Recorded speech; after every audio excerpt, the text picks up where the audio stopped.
Hello guys! Welcome back once again to my multi-purpose channel, James yun. So ngayon, syempre mag-unboxing na naman tayo dahil malapit tayo maging unboxing queen.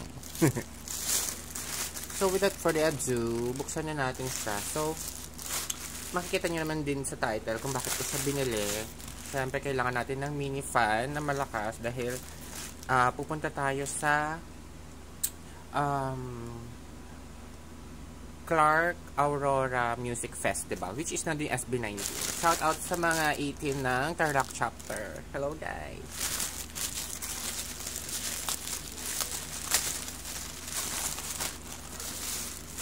So na meron din siya factory charge, no, para makita natin kung anong niya, kung paano yung lakas ng electric fan. So this is Tilex XM25 multipurpose portable mini fan handheld, power bank, pwede siya, neck raise desk waist fan USB. So yan, order ko to sa TikTok shop. Popular siya doon, ewan lang natin kung okay siya dyan. Diba? Talaga may isang bubble wrap, very safe para hindi mayuki. So yun yung kanyang. Tapos mag-ligpit ka na rin kagad kasi ito pa sa mga pampakalat. Ayan. So ito yung kanyang box. Yan yung fan. Yung sa likod. Tapos yan. Pwede daw siya sa waist. Halter. Tapos on the wrist.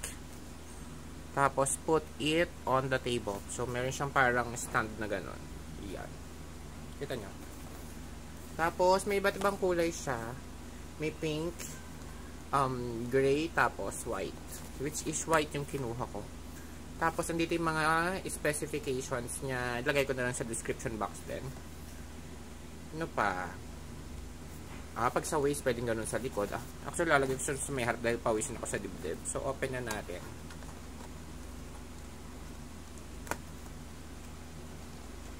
Ayaw din niya magpabukas, guys. Chring.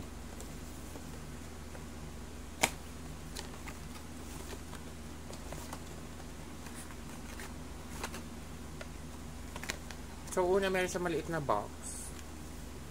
Baka yung USB, cord. Hindi.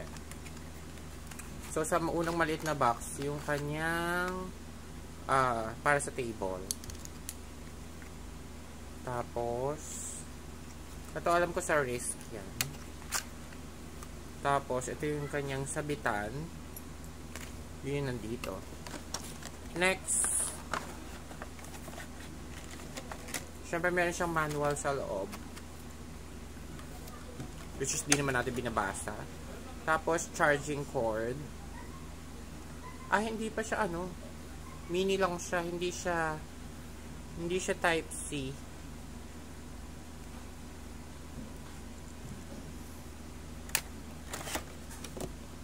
Tapos, ito na yung fan niya mismo. Laki niya. So, yan siya si Tilex. Ito yung likod. Tapos, yung kanyang USB. Tapos, yung kanyang, micro charging siya. Yan, mula ganun na siya sa loob.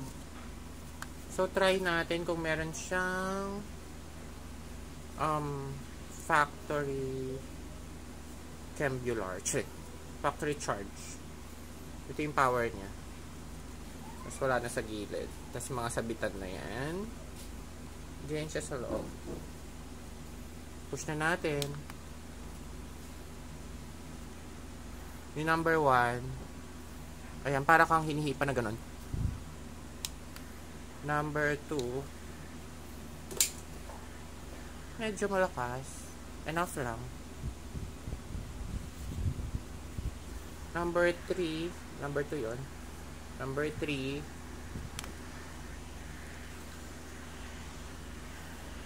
Hindi naman ganun kalakas. Ganyan siya, Kita nyo ba? Hindi naman malakas na malakas. Ano naman yung sa iba? Okay naman yung sa iba na sabi, ang lakas-lakas sobra. Okay lang naman. So, ganyan lang siya. Oh.